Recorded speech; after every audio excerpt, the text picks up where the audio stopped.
Yeah, this is not okay. All right, so we're gonna start the lesson.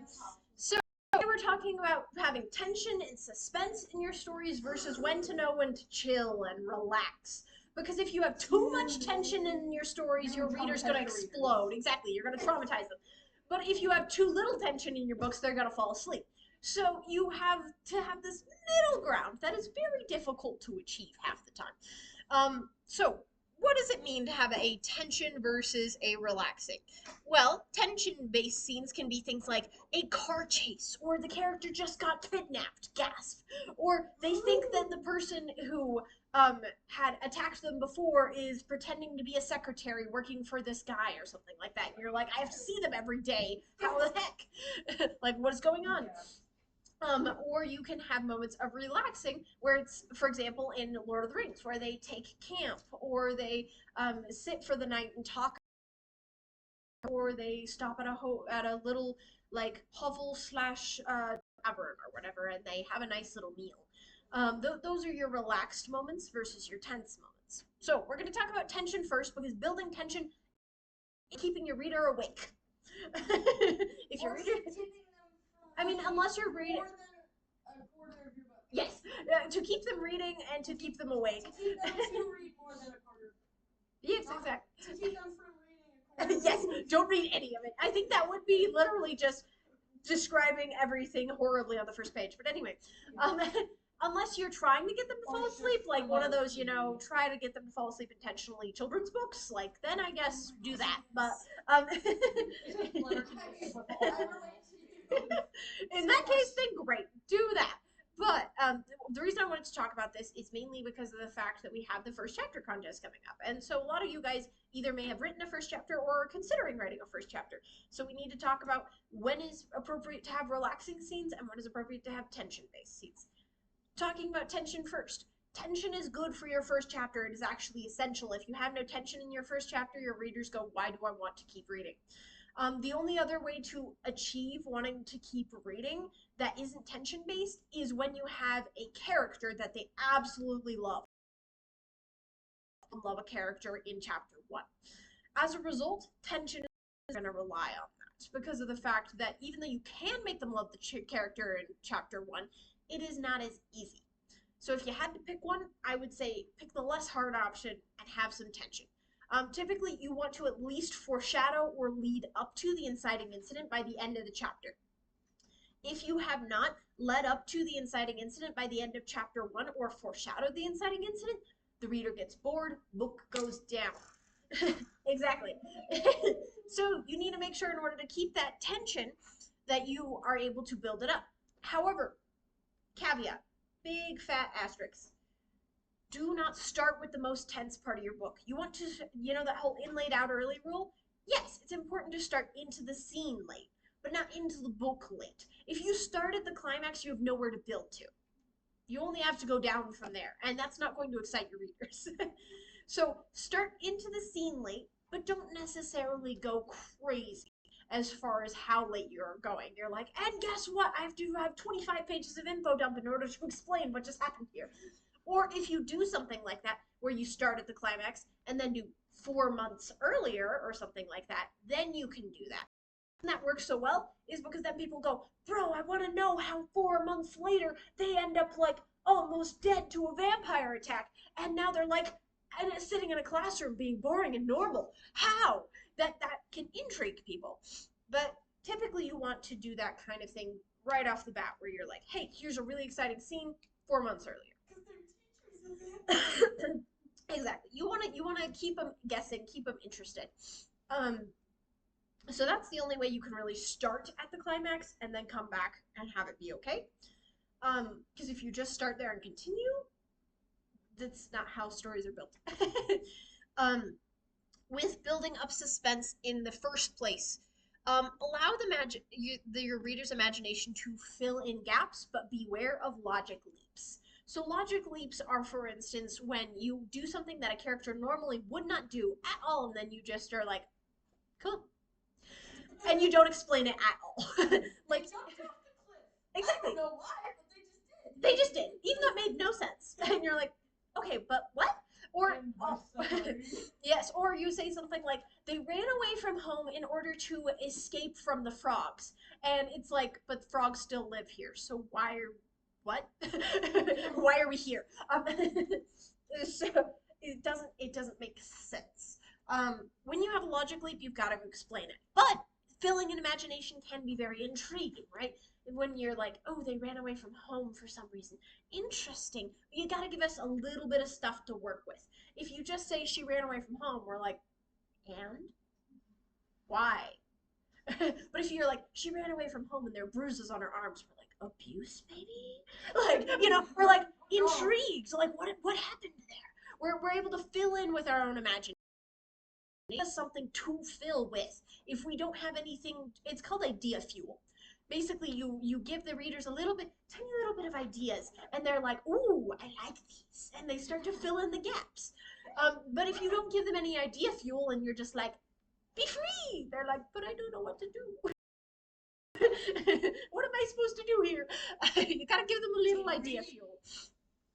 So, building up emotional tension is equally as important as physical tension. With emotional tension, however, it does need to be well foreshadowed. From being happy-go-lucky to murderous in 10 seconds, that's not going to make any sense unless you have it well foreshadowed. Like maybe she's extra grumpy that day, or maybe, she's pretty sure that they kidnapped her brother, and so she is murderous towards them specifically, even though she's normally a happy-go-lucky gal. You gotta have us a little bit of what's going on. Otherwise, we're just gonna be like, that was weird. Exactly, or they're part werewolf. You gotta have some sort of explanation as to why they go bat crap crazy for no reason. Otherwise, your reader's just gonna stop reading and be like, well, that was weird. You also want to have physical tension, though. I will say this even in books like romance books and things like that, where a lot of people are like, it's all about the emotions. It's not all about the emotions. It's also about maybe they are both feeling the physical repercussions because one of them's a lord and one of them is a pauper. Feeling, very emotionally distraught, but she's also feeling very physically distraught because she's looking at herself and going, I'm not good enough. And so that's another physical problem. Even though it feels emotional, it is physical because she is stuck in that physical state. What is she going to do about it, Physical tension can also obviously be things like fight scenes, like the Lord going, I absolutely will marry her, and the other Lord goes, you're an idiot, and he goes, so you can have physical tension too. Exactly, fist fight, heck yeah. So, for honor. Secret dagger in my boot, yes, or the poison ring, haha, I almost poisoned you. Like, you can have both tension. They do not have to be separate things, they can be interwoven too. Like I said, where you can have something physical affected by the emotional or vice versa. For example, if you are under threat of some sort of kidnapping or something like that, or someone you know is, then you are going to be incredibly stressed and anxious, right? And so as a result of that, your character is going to demonstrate that emotional vulnerability and that kind of very stressed nature.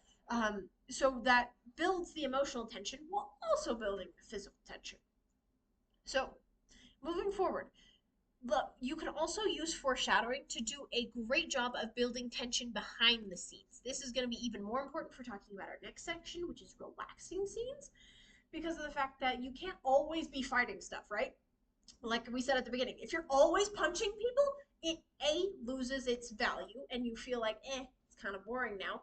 And B, if it doesn't lose its value, your reader starts feeling traumatized, geez, another person died. The reason why it works in Hunger Games is because she has just as much relaxing time and time to get to know the characters as she does murder and death. And as a result of that, we feel a lot more passion in that murder and death and are like, whoa, that means a lot more to me, and we're more passionate about their death instead of just being like, another rando died. If she wrote it that way, where it was just murder, murder, stab, stab every 2 minutes, we'd be super bored. We'd be like, okay, another rando died, who cares? But because of the fact that she lets us get to know the characters, she builds it up, she foreshadows that certain people are after them, she foreshadows that certain things are poisonous, she foreshadows that certain animals might kill them. It makes it so that we are constantly a little bit tense, and then when that tense moment actually happens, it's almost a relief.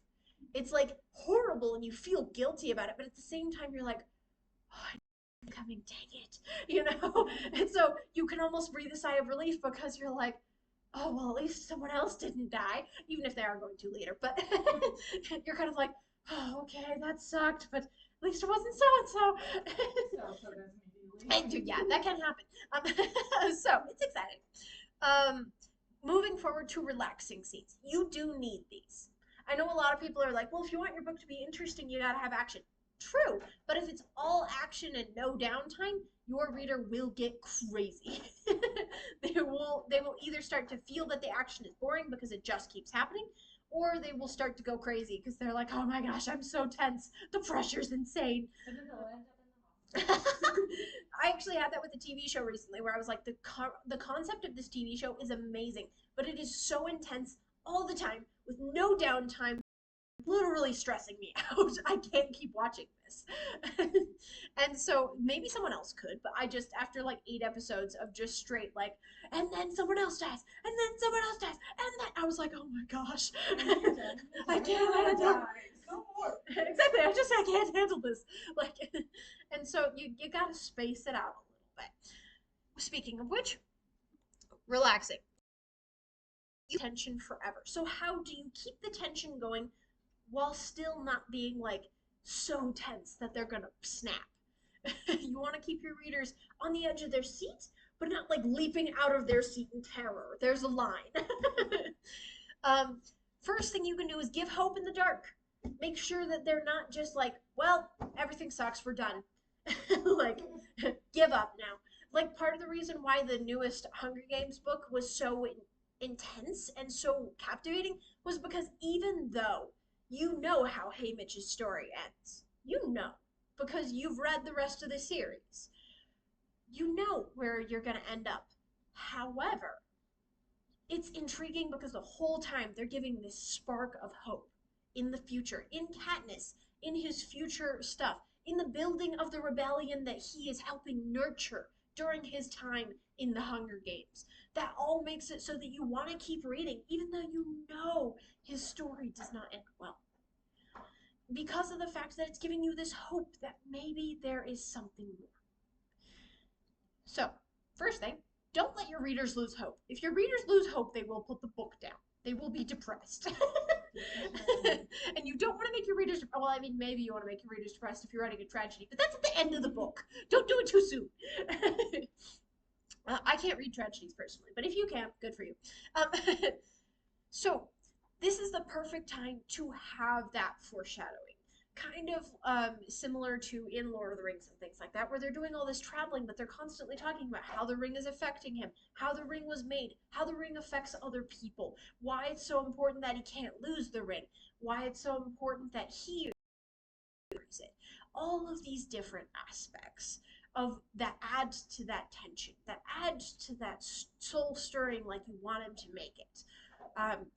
And beyond that, you also have moments to build character here. And building character, like I said, it is the secret sauce. If I don't give a darn about your characters, I will not keep reading. If your characters are plastic and fake Barbie dolls sitting in tea chairs, drinking tea, I don't care. But if they are like having the drama of their lives, I'm intrigued. They gotta feel like real people. They gotta feel like they have real dramas, real emotions, real feelings about this. If they're just straight up like, I get from point A to point B, I'm not gonna care who it is. At that point, you might as well just put a paper doll on a wheelbarrow and then wheel it around through the plot. It's not interesting. Nobody cares. So you gotta make sure your characters have enough depth for the readers to care. For us to want the mystery solved. For us to want them to win the war. For us to want them to have a happily ever after. For us to want them to make it. And even if you're writing a tragedy, you've got to foreshadow that tragedy somehow. If it just comes out of nowhere and blindsides us, we're going to be like, that book sucked. But if we're like seeing it the whole time and then all of a sudden it shows up and the sinking feeling that we've had in our gut the whole time proves to be true, then all of a sudden we're like, oh crap, why'd you make me read that and enjoy it? read a tragedy once where actually technically I helped edit it. I won't tell you the name of the book because it's a huge spoiler. Um, but it's a tragedy. And when I had this sickening feeling in my gut this whole book, and I was like, why do I have this gross feeling in my gut? It's such a wholesome book. And then I got to the end. And I was like, oh, that was on purpose. You suck. But in the best way, because I was like, you actually made me want to read this, even though they all are dead at the end. Holy crap. Like, what? And so that can actually help propel your reader forward, loving these characters, even if you're going to betray your reader and absolutely annihilate their feelings. Um, all right, next thing. All right, last thing that we're going to talk about is remind us of the lingering deadline or the goal ahead. This goes along with the foreshadowing, where if you have someone who's going to betray them, maybe have them be like, I don't know, I just feel like I'm being watched or something like that. Or have them be like, well, I guess I can trust you. And they're like, yeah, you absolutely can trust me. And they hold their hand, and then behind their back, they have a knife. And you're like, ah! And you as the reader are going, no! But them as the character are like, best friends. And so it's important to have those lingering deadlines or goals moving forward. It's important to be like, hey, they've got to solve the mystery, or hey, they've got to get to Mordor, or hey, guess what? If we don't defeat this evil army of such and such, the world's gonna end. If you don't have that deadline, then there's no passive tension, because life has to relax at some point. You have to chill. If you stay stressed all the time, you will burn out. You will die of stress. So you got to make sure your characters are being realistic. They're gonna chill out at some point. They gotta. Otherwise, they'll die. So I mean, you could also have that happen. They just die of stress, but not recommended. Just midway through the book, dies of heart attack from just pure anxiety. Not recommended personally, but you can, I guess. That's a new way of ending a book that I've never seen before. Having the main character die of anxiety at the end because they just couldn't chill. But with that being said, it's important to have equally as many down moments as tension. Last thing that I'm going to say about this, know when to stop though. When it comes to tension, I would say if you are feeling stressed by your own book, you've officially gone too far. Probably take it a few steps back. If you are feeling bored by your own book, you've probably waited too long to introduce action again. Introduce action sooner. If you are feeling unsure about whether you should do action or relaxing, I would say what feels natural for the characters. If you were in their shoes, what would you do? And that tends to, I was going to say, and that tends to help guide you a little, because they are human at heart, or at least most of your characters should be. They should be at least relatable to humans, even if they aren't a human. Because you can have elves like Legolas and whatnot, but even Legolas has his moments where he's anxious, right? He has, feed all these orcs, we're all gonna die. Like, he can still be anxious on occasion. Everyone has anxiety inside of them. It's just a question of how much you're letting it control the narrative of your story. And there's nothing wrong with having a heightened anxiety character. Just make sure that they do learn to relax, or they will die of a heart attack, just logistically speaking. Not even just like threatening, just saying like logically that's how that works.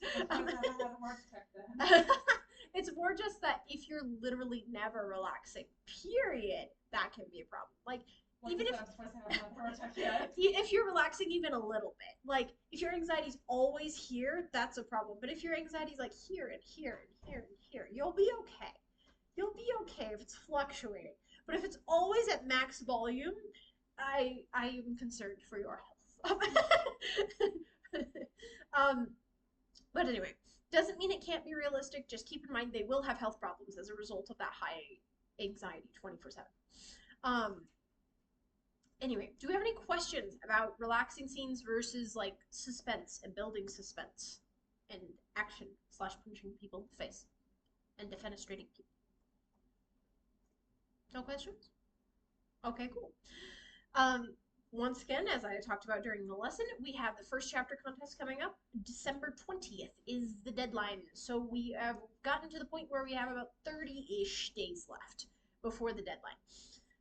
If you want any advice, you're welcome to get advice from me or other people here. You can have other people read your chapter. Do please remember it has to be typed out.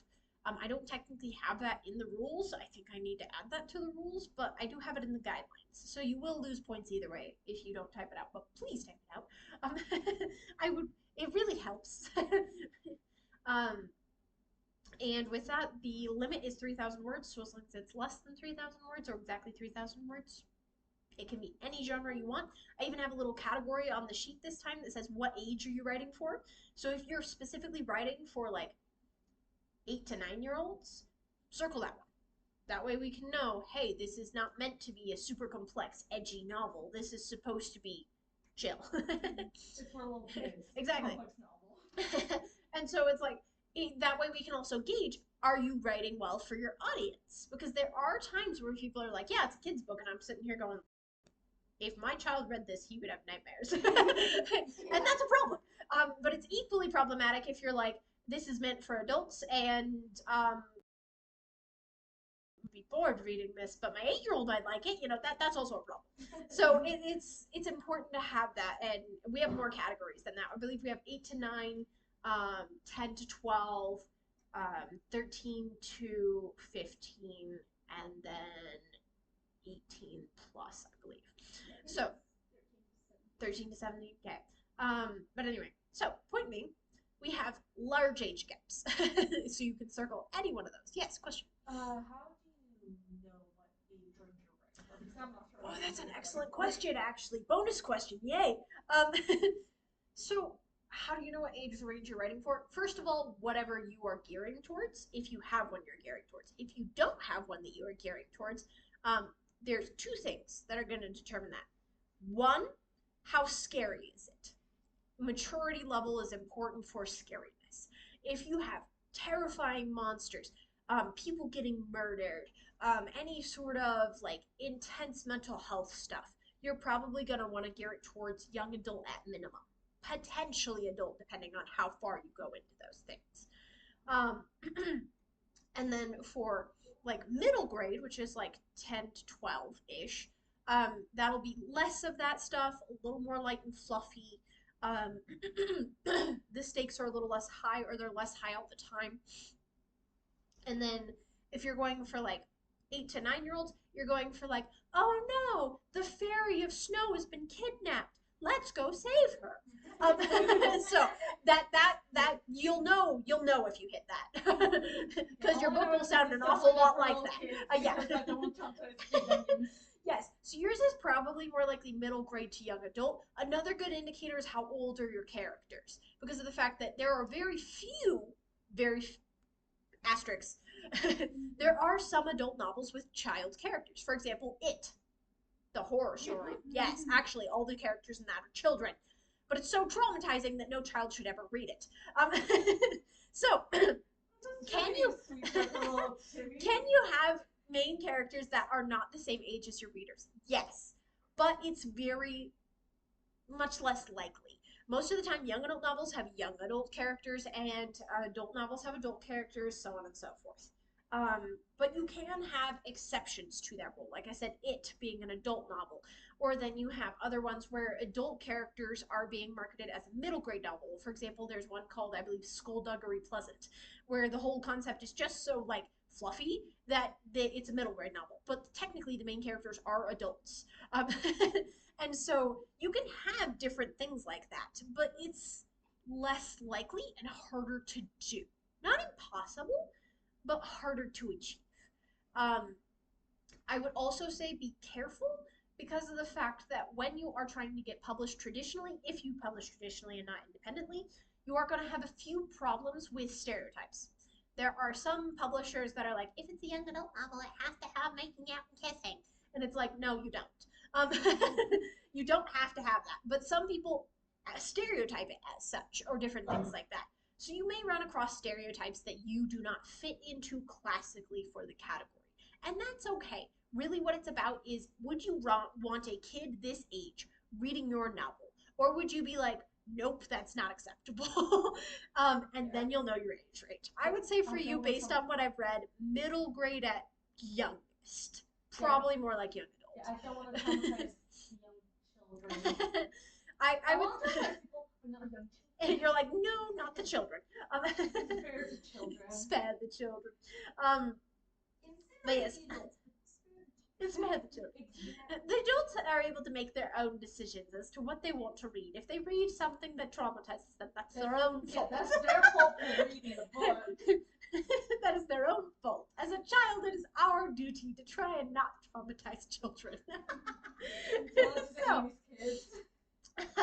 oh man. Except for the fact that 99% of authors are evil. Yeah, there is some of that. But anyway, so yes, awesome. that is the long answer to your question, but it's the most accurate answer. Yeah. Any other questions about?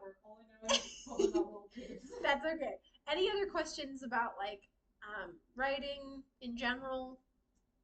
Nope. Okay, cool. All right, then I'm going to turn off the video and we can just chill. If you have any suggestions for other lessons, people who are watching the video right now, feel free to comment down below and be like, I want to listen about this.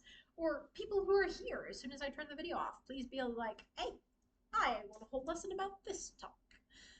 So feel free to let me know what you guys are interested in.